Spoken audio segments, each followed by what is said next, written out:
गांव का नाम था नरहरपुर। चारों तरफ खेत, कच्ची सड़कें और मिट्टी से सनी जिंदगियां। इसी गांव के आखिरी छोर पर एक पुराना सा पक्का मकान था जहां रहते थे रामस्वरूप सिंह।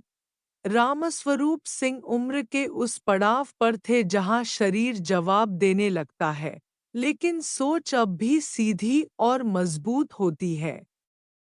सफेद बाल, झुकी हुई कमर और आंखों में अनुभव की गहरी लकीरें उनकी सबसे बड़ी पूंजी। उनका बेटा मोहन था। मोहन पढ़ा लिखा नहीं था पर मेहनती था।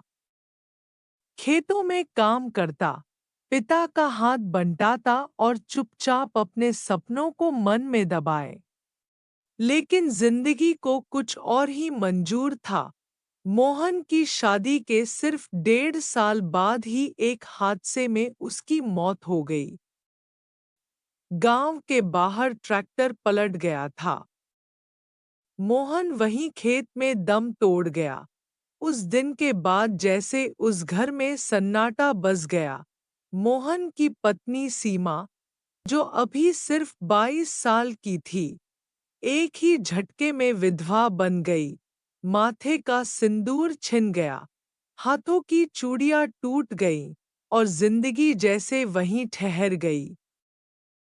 रामस्वरूप ने उस दिन पहली बार अपनी आंखों से आंसू गिरते देखे थे। ना बेटे का गम पूरी तरह झेल पा रहे थे, ना बहू की हालत देख पा रहे थे।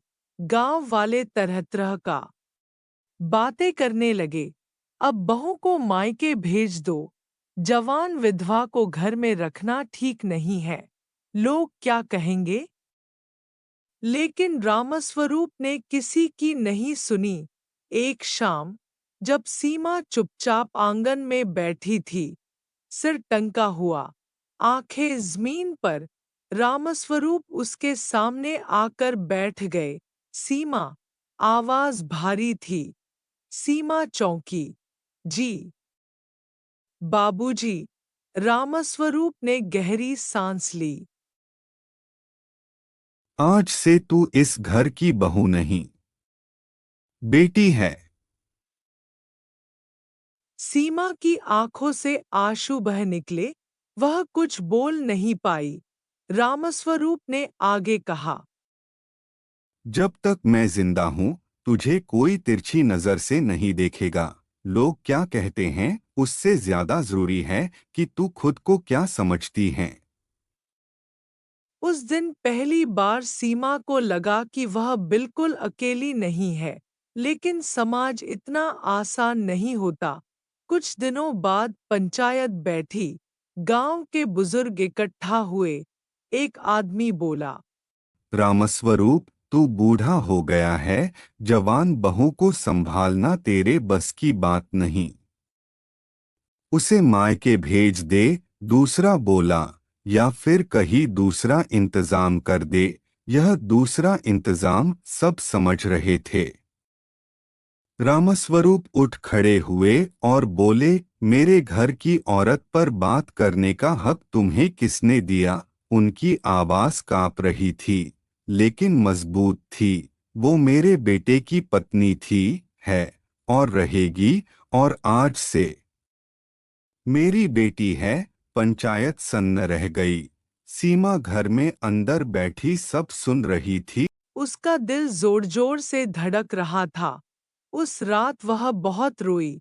अपने भाग्य पर नहीं, बल्कि उस इंसान के लिए जिसने उसे समाज से बचाने के लिए अपनी इज्जत दांव पर लगा दी। दिन बीतने लगे।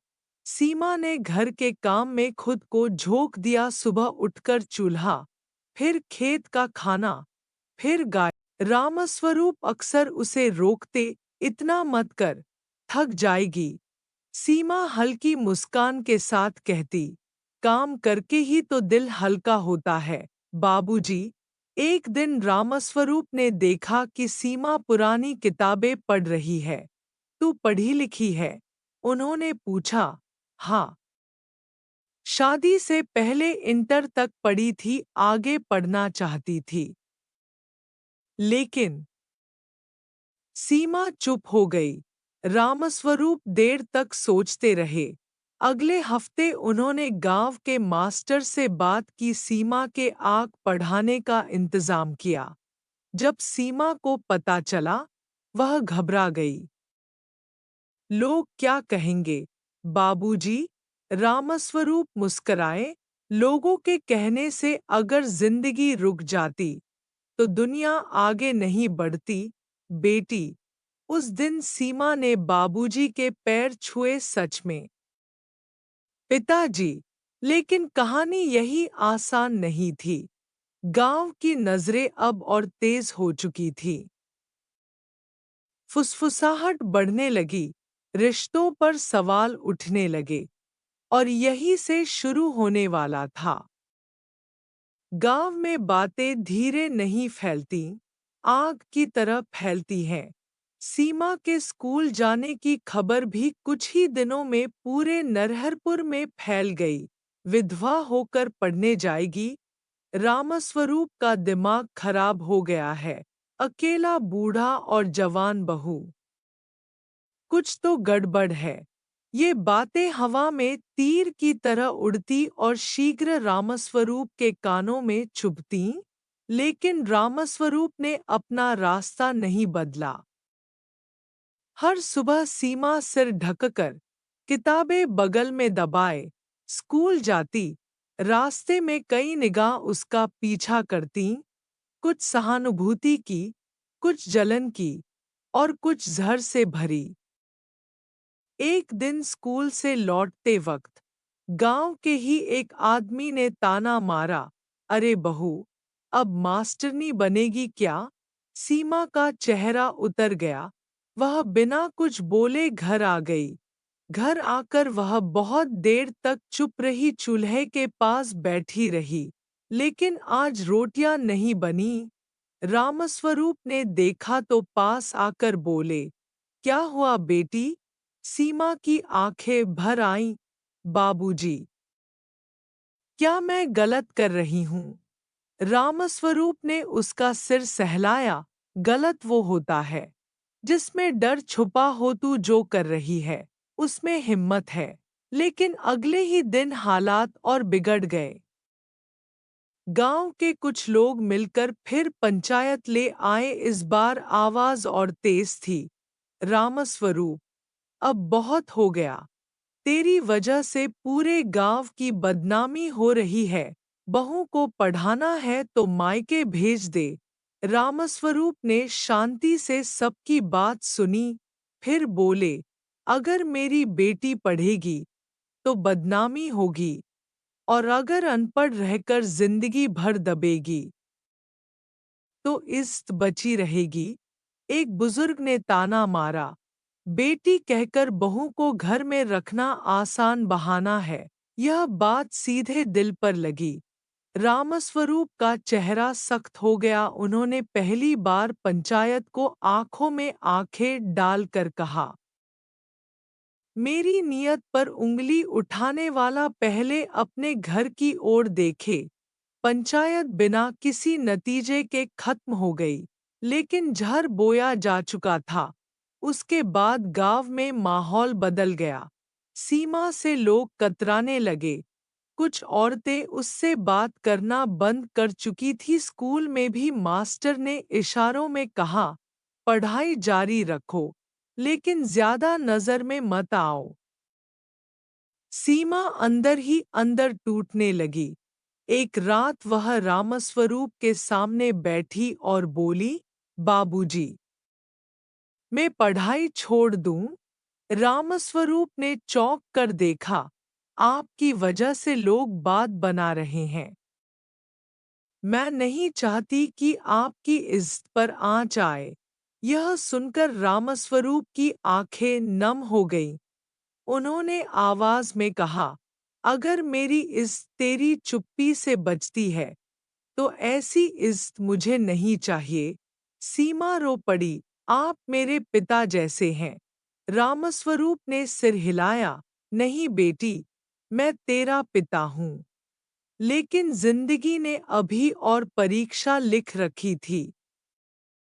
एक शाम रामस्वरूप खेत से लौट रहे थे, तभी उन्हें चक्कर आया और वे गिर पड़े। सीमा दौड़ती हुई आई, गांव के दो चार लोग इकट्ठा हुए।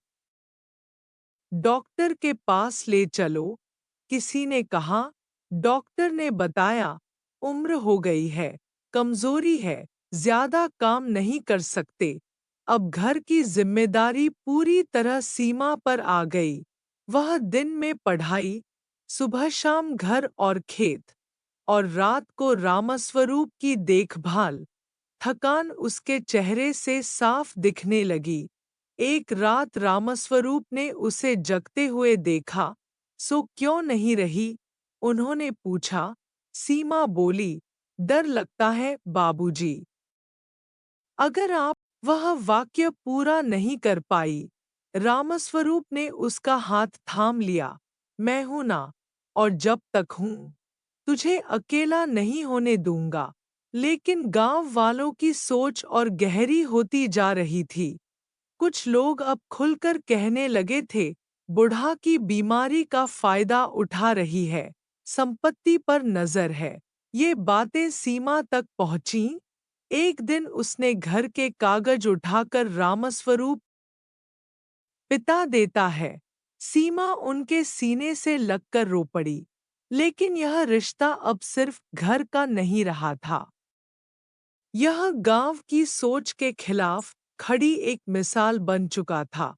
और फिर एक ऐसा दिन आया जब सीमा को अपने जीवन का सबसे बड़ा फैसला लेना पड़ा।